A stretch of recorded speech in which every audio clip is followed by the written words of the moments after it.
Good afternoon. It's Wednesday. We're going to read Matthew 26 today. And like I was saying, we're almost to the finish of Matthew. Tomorrow and Friday, I believe we'll finish it up. Matthew 26. The plot to kill Jesus. When Jesus had finished all these things, he said to his disciples, "You know that after 2 days the Passover is coming, and the Son of Man will be delivered up to be crucified." Then the chief priests and the elders of the people gathered in the palace of the high priest, whose name was Caiaphas, and plotted together in order to arrest Jesus by stealth and kill him.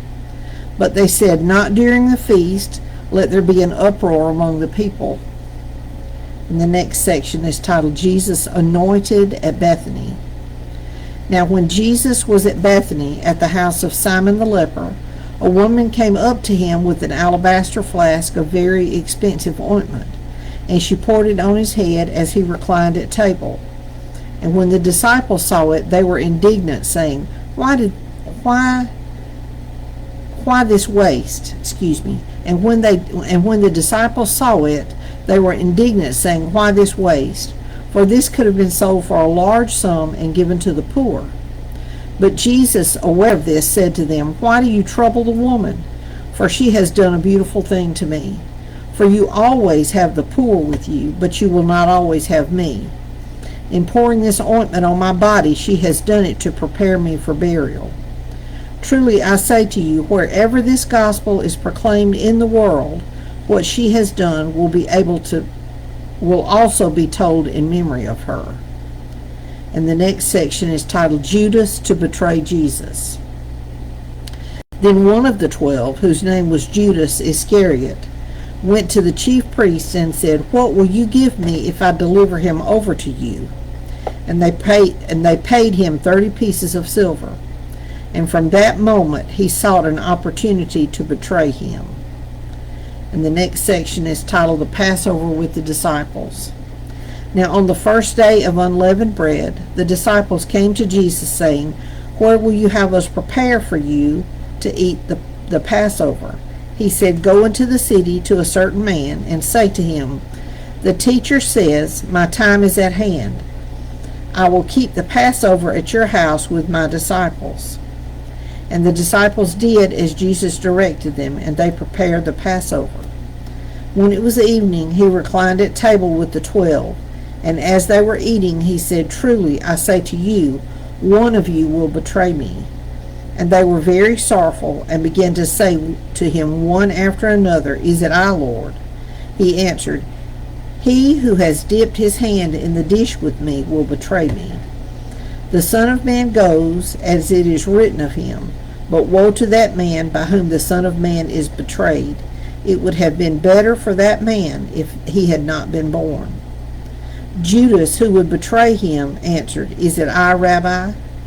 Now see, the rest of them said, Is it I, Lord? And he said, Is it I, Rabbi, which means teacher. He said to him, You have said so.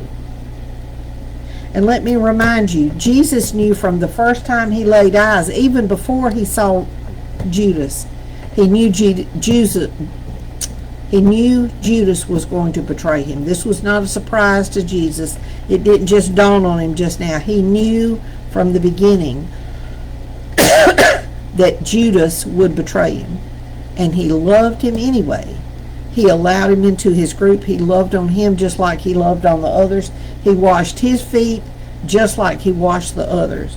Jesus didn't treat him any differently, even though he knew what he was going to do. Okay, and this next section is titled, The Institution of the Lord's Supper. Now as they were eating, Jesus took bread, and after blessing it, he broke it and gave it to the disciples and said, Take, eat. This is my body. And he took a cup, and when he had given thanks, he gave it to them, saying, Drink of it, all of you, for this is my blood of the covenant, which is poured out for many for the forgiveness of sins. I tell you, I will not drink again of this fruit of the vine until that day when I drink it new with you in my Father's kingdom. Now, let me say this. I've had a lot of people ask about this, people who for whatever reason, want to challenge what's in the Bible, and it's okay to challenge it. Find out why it's what it is, and make sure that you understand for yourself why it's true, rather than somebody, hey Dodie, somebody just telling you. But Jesus, the bread and the wine that he gave them did not miraculously turn into his body and his blood. He did not. That would constitute cannibalism. Jesus did that in the same way that he said, I'm the bread of life. I'm the cornerstone. He wasn't really a stone. He wasn't really a loaf of bread. He wasn't really water, but he told people, I'm the living water. I'm the bread of life. I'm the cornerstone. All those things. That was a type of, I don't remember what the word, if it's simile or what type of thing that was, but that was him using an illustration. This was the representation that you are taking me into your lives and into your hearts. Now, and again, if I'm wrong, somebody needs to correct me, but I just do not believe that the blood and the bread and the wine changed to changed to his body and his blood. I don't believe that. Jesus foretells Peter's denial.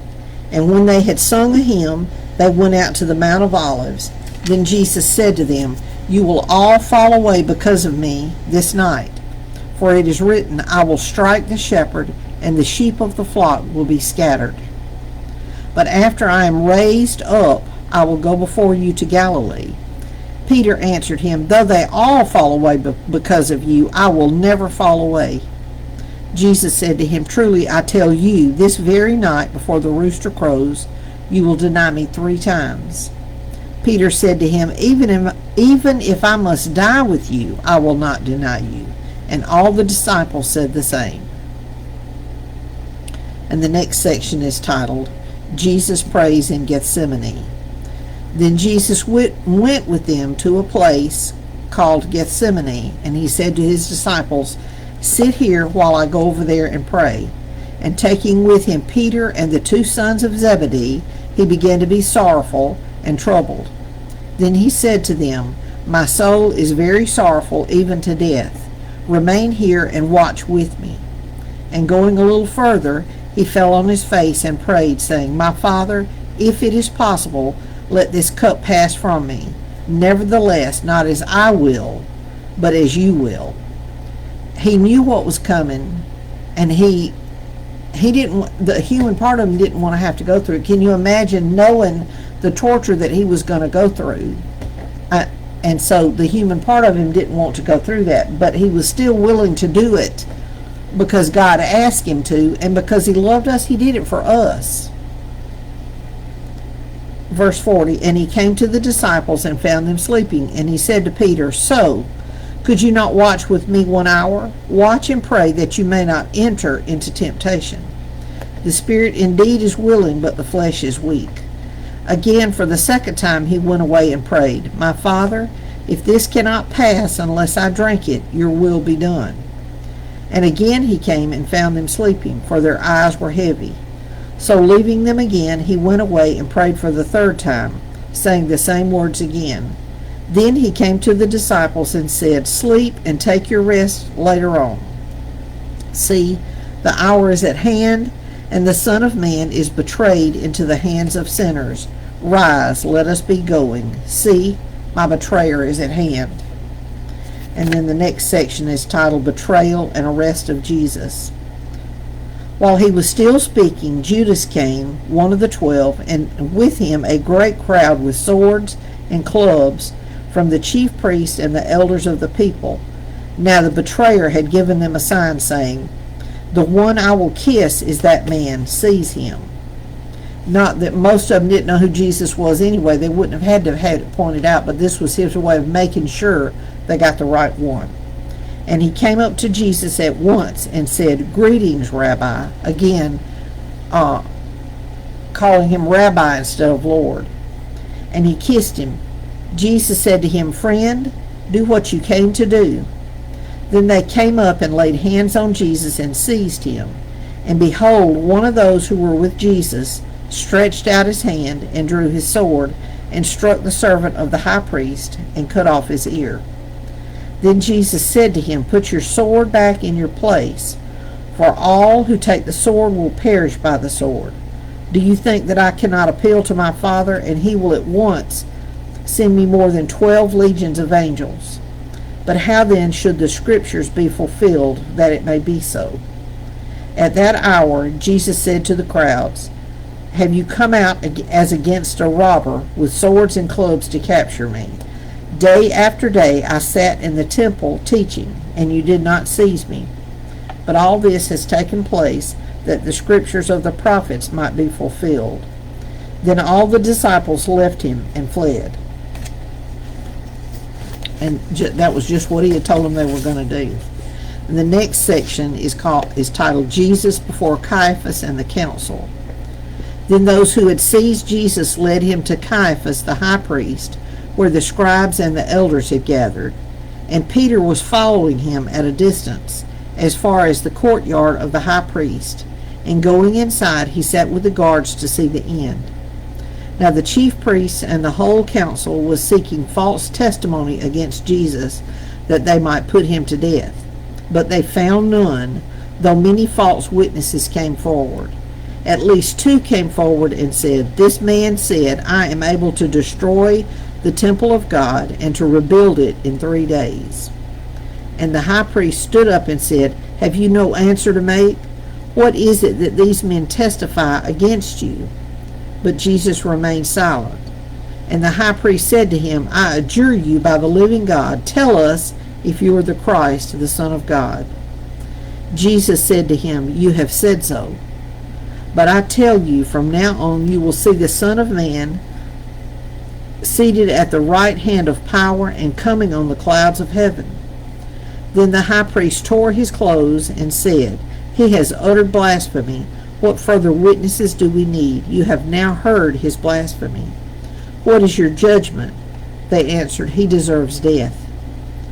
Then they spit in his face and struck him, and some slapped him, saying, Prophesy to us, you Christ. Who is it that struck you? And let me say this now, Jesus could have done that. He could have called angels, and they would have come and wiped everybody out. He could have told every one of them everything they'd ever done, good and bad. He could have done all of that, but he chose not to. He chose to be silent because he knew what was coming, and he knew that he had to go through that. And the next section is titled Peter Denies Jesus. Now Peter was sitting outside in the courtyard, and a servant girl came up to him and said, You also were with Jesus the Galilean. But he denied it before them all, saying, I do not know what you mean. And when he went out to the entrance, another servant girl saw him, and she said to the bystanders, This man was with Jesus of Nazareth. And again he denied it with an oath, I do not know the man. After a little while, the bystanders came up and said to Peter, Certainly you too are one of them, for your accent betrays you. Then he began to invoke a curse on himself and to swear, I do not know the man. And immediately the rooster crowed. And Peter remembered the saying of Jesus, Before the rooster crows, you will deny me 3 times. And he went out and wept bitterly. Jesus knows what we're going to do before we do it. Nothing that we do takes him by surprise. No choices we make. He knows everything that we're going to do before we do it. He doesn't make us do it, but he knows what we're going to do. And he still loves us. He still loves us. And this is a little funny, but it's really true. I love Mark Lowry. He's a Christian comedian if you're not familiar with him. And he tells all kind of funny stories. He was raised up in the Baptist church, and he either has ADD or ADHD. But he's very funny, and he talks about it. I got to meet him for just a second one time, and he's just as nice in person, what I met of him, as he is what you see in his performances. But anyway, one of the stories he tells, there's a movie called, I believe it's called The Greatest Story Ever Told. I think that's the one he was going to see. Anyway, it was a movie about the life of Jesus. And it was Mark. I think Mark was 4 and his brother was 6, and their mama took them to see this movie. And of course, you know how little kids are. They're sitting, and Mark would always say he was just a fat little kid. But anyway, they were in the theater watching the movie, and he said this huge crowd of people were in this opening, and he's telling it from what he remembers. The man is up on the porch, and he's trying to get people to say, which we'll read that part later on. He's trying to get the people to say, we don't want you to the Jews, we don't want you to crucify Jesus, we want you to choose this other person, Barabbas. And the man has showed Barabbas and showed Jesus and says, I'll let one of them go, which one do you want to let go? And they would say crucify him. Well, Mark talked about how the devil was going through that crowd, and he'd stand behind people and say, crucify him. And he would say it and they would say it. And then he would wiggle over to another part of the crowd, and he would say, crucify him, and the crowd would say, crucify him, and they just kept going and kept going. And Mark said he was sitting up on his knees in the theater. He said Mama was sitting between us, and he said, this is a sermon. He said, I had had enough. I had seen all the bad things they were doing to Jesus, and he said it hadn't even got to the bad part yet. But he said, I stood up in my seat in that theater and yelled, no, just as loud as I could yell. And he said, the theater got quiet, people are turning around looking at him, and he said his brother, who was 6 at the time, leaned over and slapped Mark on the leg and said, Mark, sit down and shut up, or we're all going to hell.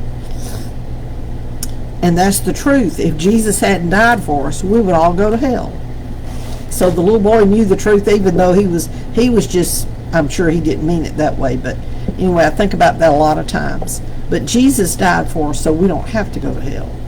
If we go, it's our own choice. And that's a lot to think about. That, and again, I said this the other day, the fact that he would have done it if it was just me, if I was the only person that needed it. Everybody else is good enough to get into heaven on their own except me. He would have done it just for me. And when you think about it like that, imagine if you've ever seen The Passion of the Christ or any other realistic depiction of the crucifixion, you need to see it one time. You'll never want to see it again. But it will make a huge difference in how you look at what Jesus went through just for us. So anyway, that was Matthew 26. Thank y'all for joining me today. 2 more chapters, so we'll either finish it up tomorrow and Friday, or we may split some of it up and do tomorrow's Thursday, Friday, and Saturday. But anyway, I will be back tomorrow to read to y'all, and we will get through this.